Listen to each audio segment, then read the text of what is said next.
A while back, I posted a video on YouTube which showed how to put an auxiliary input into your Saab 9.3 into the stereo. I've got a new way to do it, and this way is easier because it uses a plug that plugs directly into the factory input on the back of the radio.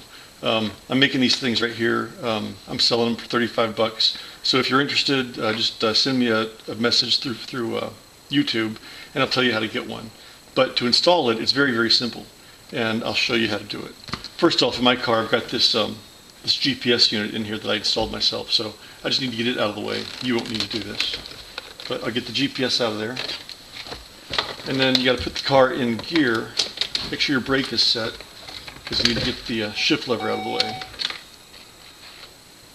Next thing, you just take a regular old butter knife like this, and we need to remove the climate control unit in order to get the stereo out. And so what you do, you just take a butter knife, and right along the edge here next to the climate control unit, you just slide that in there and kind of wedge it out a little bit. And you go over to the other side, and you do the same thing there. And just go back and forth a couple times, and this thing will pull right out. It's just held in with friction, so once you get it a little bit loose, it'll slide right out. And then, once you've got it out, you can take off these two plugs on the back of the climate control unit. If you have the standard climate control, this is the automatic. If you've got the standard that has the knobs, there'll only be one plug, but on mine I've got two. So to take these off, you just grab this connector on the end. You'll see a little reddish maroon thing on there on the end, and you pull out on that. You pull out on that way while sliding it up that way, and you can see these little tracks. That's what the little connector slides into. So, and the same thing on the other side. There's the same little maroon connector. You just pull it out while sliding the connector out, and then you can just set this to the side. Next, you need to take a towel or something and set in here because you don't want to scratch this up as you're working in there. Oh, well, first of all, what I need to do, ignore this. This is part of my GPS power supply, and that won't be in your car. What you need to do, this little tray that's in here that holds the cigarette lighter, we need to remove this. And over here on the left side, there is a little notch. You can feel it with your thumb, your finger. As you slide your finger back and forth, you'll feel a little vertical slot. And in that slot, you want to stick a screwdriver and then just kind of wedge the screwdriver out. You're trying to pry that little piece outward. And once you've done that, this whole thing will just pop right out like that. And you can just set it to the side. You don't need to disconnect it or anything. Now, once that's out of the way, you take your knife again, or you can use a screwdriver. But on either side of the CD player, there is a little vertical, springy piece of shiny metal. And there's one on each side. And if you take your knife and you just slide it back behind that, and you can see how it moves. You slide it back in there, and there's a little bend in the piece of metal that catches the edge of the car there, and it holds it in place. So you kind of wedge it that way. Then you go over to the other side, and you got to pull forward. I'm reaching underneath the CD player and pulling forward as I do this. So you pull forward, and then it kind of pops out. And then once it's pulled forward a bit further, you kind of get stuck again. You've got to push those two little tabs in. And when you push them in, you can pull this out, and it will come all the way out. And now that it's out, we have to disconnect the radio. First thing to do, there's the antenna connector over here on the right side. There's a little tab on top. You push on it and kind of jiggle a little, and it'll come off. There we go, so that's off. And then this right here, this is another big connector. If you push this little thing up and forward, it will lift out, and that whole connector will come off. And then down here at the bottom, there's another connector for your power. I don't know if you can see that in the camera there, but right on top there's a little tab. If you push down on that tab, that connector will slide off. And so now the radio is completely removed. And what we can do with this, see, I've already got this thing installed on mine. I'm going back and showing how to do it, but I've already installed the harness on mine. I'm going to drill, well, what you'd need to do, I've already done this. You need to drill a little tiny hole. It's a 1/4 inch hole in the top left corner of the fascia for the CD player. And I'll give dimensions on the notes on the YouTube to show where it's drilled. And then this right here, this is the harness. I've already got it installed there, but there's the plug where you install it right here.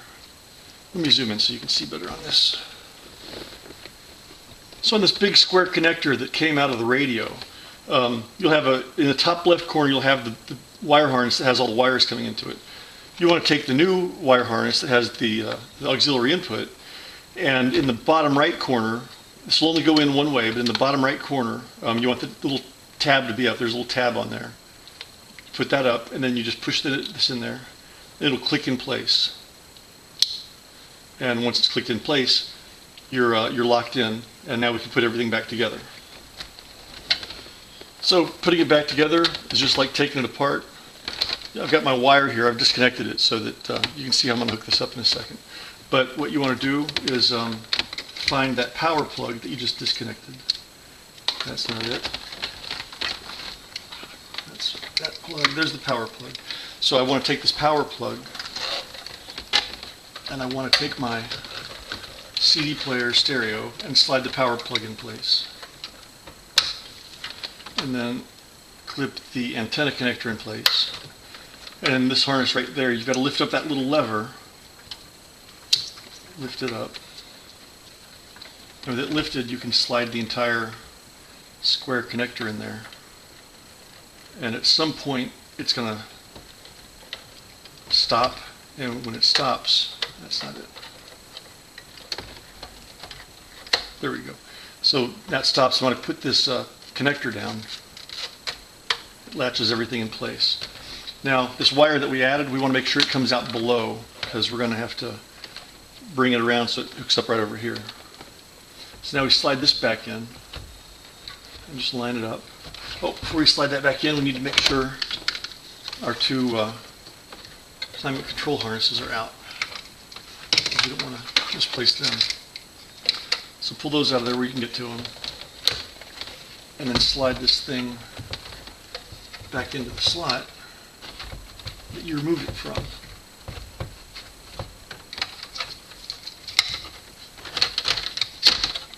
I make everything look more difficult than it really is. I really do. There we go. So that's sliding back in. We don't want to slide it all the way back in yet, though, because what we got to do is this new wire that we have. We've got to take it and take this stereo connector and slide it through the hole that we drilled, and take our little lock ring and put it on there and screw it in place. And once we've got it finger tight, we just want to take some pliers and just tighten it up just a little bit more. It doesn't take much to hold it in, but you want to be careful not to scratch up your plastic. All right, so now that's in. And I want to route this thing so that it goes underneath here. And when so I've got the wire going underneath. And now I can gently slide this thing back in, making sure my auxiliary, or my climate control harnesses are out. And I slide that in and make sure my wire doesn't get pinched. And I just slide it back in until it snaps into place. Then this wire right here, it can be slid back there and tucked up back behind. You can reach back behind the stereo unit there. And we're just tucking it back up in there so it's out of the way.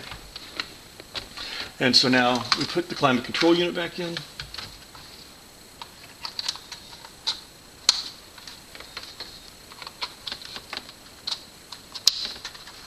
And it just is held in by friction, so it just slides right in place. And then I can put this little tray back in on the bottom. It just slides back in a couple little slots, and it snaps into place. And I am done. So that's really all there is to it. You can see it took me about 5 minutes, but that didn't include drilling the hole. When you drill the hole, that's going to take you another 5 minutes because you want to measure and get the hole just right. If the hole's too far off to the side or something, you'll have some alignment problems. So I'll put the dimensions on the YouTube video so you know exactly where to drill it. But like I said, that's all there is to it. I'm selling these things for 35 bucks. And once you install these, your stereo will work. One last thing, one thing you got to do is make sure that you've got the auxiliary input enabled. The source button on the steering wheel, when you hit that, I go from CD, first it was on radio, now it's on CD, and now it's on aux input.